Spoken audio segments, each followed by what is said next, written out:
Hi, I'm Bart Hanson. I'm the owner and lead instructor for CrushLivePoker.com. The following hand comes from our call-in show that we record live at 2 p.m. Eastern Time every Monday.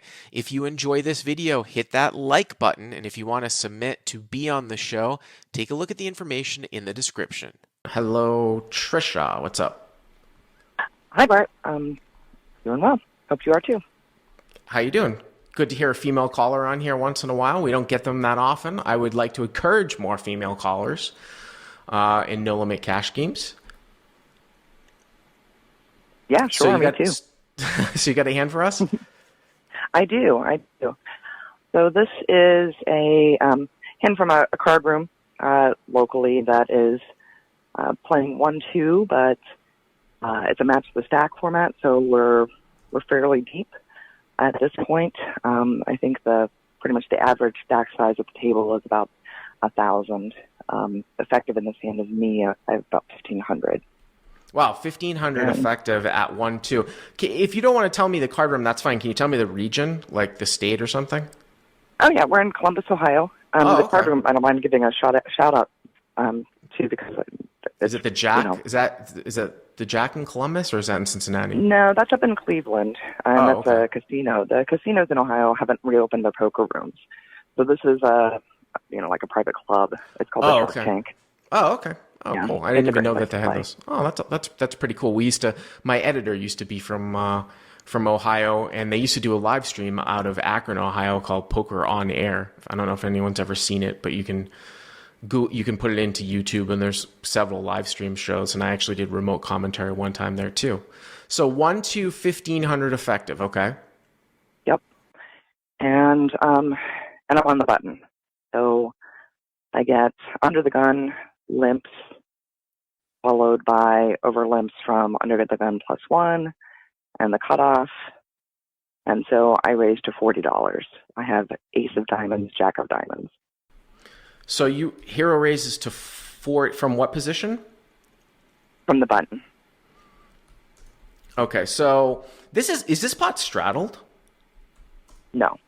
So under the gun limps, +1 limps, cutoff limps, and you raise to 40 at 1-2. What's the normal? And people might think that that's crazy, but I've seen this type of thing before, especially in the match the stack games here in Texas, where like you'll get a 1-3 game, even if it's not straddled, and people are just opening to like 25, 30. It's really the first raise size that makes the game. What were people opening to without limps typically? Yeah, typically between 12 and 20, if it's a raise first in. So with 3 limpers, even if you made it, let's say 20, and then you're adding, say, like 2 big blinds per limper, so it's 12, 32. I mean, I think your raise is a little bit large. I think if people were starting to open to 12 or 15, I might make it 30. But you are deep, obviously, so you do get that advantage. And I've been playing around with raise sizes, in this in that particular game, just because, I mean, a little bit before, maybe a little bit after, I raised to 60 over 3 limpers, and I got 5 callers. Wow. So you want to find that sweet spot. Yeah, you want to find that sweet spot. Yeah. So you make it 40 with ace jack offsuit, and do all the limpers call? They all call. All right. So 3 limpers call, and your 4 ways. So the pot's like 160, right? Yep. Okay. So the flop comes out. It's king of clubs, 10 of spades, 7 of clubs. King of clubs, 10 of spades, 7 of clubs. And what were the suits of your ace jack again? Diamonds.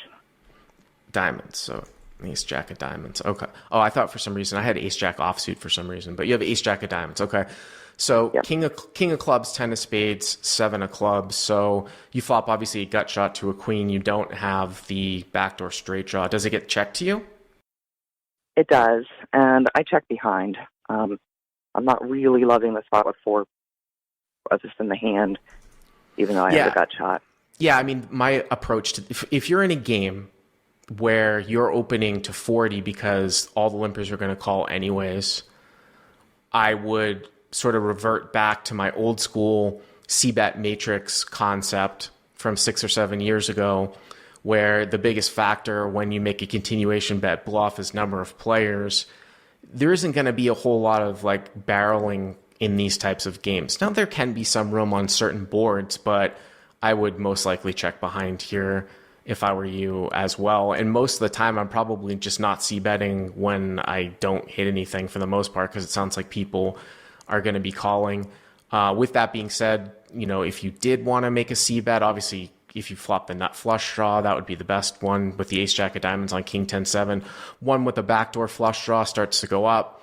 And then also, too, maybe a little bit to be said if the 7 was an 8, because you have some extra backup equity, but you'll probably get called by more hands as well. Just looking at textures and things like that, I have absolutely no problem with checking back here on king of clubs, 10 of spades, 7 of clubs with ace jack of diamonds. All right, so it gets checked around. Let's go to the turn. Yep. So the turn is the 8 of spades. 8 of spades. Okay. Yeah, so I do pick up that extra equity with the double gutter. Yep. That's a double gutter that sometimes people wouldn't see, right? You've got the gutter to the queen and the one-liner down to the 9, right? Mm-hmm. Yep. It also brings in 6-9 and jack-9. Mm-hmm. Backdoor Adds spades flush too, draw. right? Yep. Yep. Yeah, so under the gun, that's 50. And okay. And gets 2 folds to me. So now I'm liking my hand a little bit better. But I just call. Yeah, I mean, I think that's definitely going to be the right play. You're getting over 4-1, and you've got an 8-out draw. Sometimes your ace might even be good here as well. Every once in a while, you'd be really surprised, because I've been playing a lot of hands online. Sometimes I'm shocked about, like, the river is a brick and it goes check check and you somehow win with ace high. I mean, it's not like you have jack high here. You have a sliver of showdown value. So I think that definitely the only play here is to call. By the way, sometimes like maybe you hit a jack and you're good here too.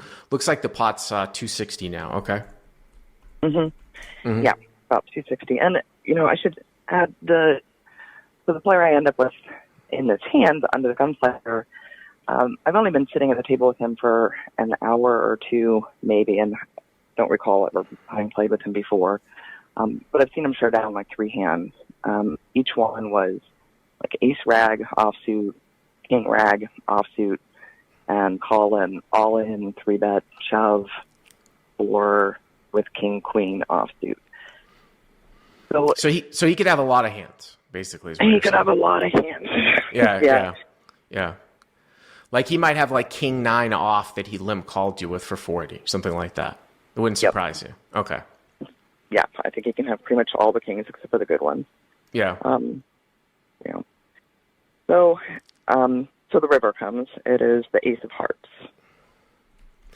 So the board is king of clubs, 10 of spades, 7 of clubs. Again, you raise to 40 at 1-2, 1,500 effective over 3 limpers from the button. King clubs, 10 of spades, 7 of clubs. It gets checked to you. You check behind. The turn's the 8 of spades, front door clubs, back door spades. You pick up a double gutter. Guy from up front who plays wide bets 50. Fold. You call with ace jack with a double gutter. Pot's 260. River is the ace of hearts. Okay. Yep. So, and he checks. Well, this is interesting. So, given what you just said, it would appear as though, especially with backdoor spades breaking out at the end, it would appear that I would definitely want to go for some value here. I mean, this is how you really press the guys. I mean, this is really how you increase your win rate in these small stakes games. And, given your characterization that this guy could have king jack, king 9, king queen, all those hands you very well might get value from. I don't think that I would go insanely large here. If it was against possibly a better player that played a little bit of a tighter range, you could make the case for sometimes checking behind, although I do feel like you've got the best hand here. The reason why I like to go so thin on the river, and I don't know if you're familiar with a lot of my training stuff, is that the frequency that you get blown off the best hand through a check raise bluff on the river is almost, it's so small. I was going to say it's almost nil. It's so small that we don't really have to worry about it. When you start getting up in stakes where you're playing against opponents that are capable, you have to take that into consideration as a part of the equation of whether or not you want to bet thinly, because that's a part of it. You don't want to get blown off your showdown value. And that's why a lot of times in tournaments, players will check back hands that us as cash game players would always value bet. The other, and I have made this mistake in tournaments too.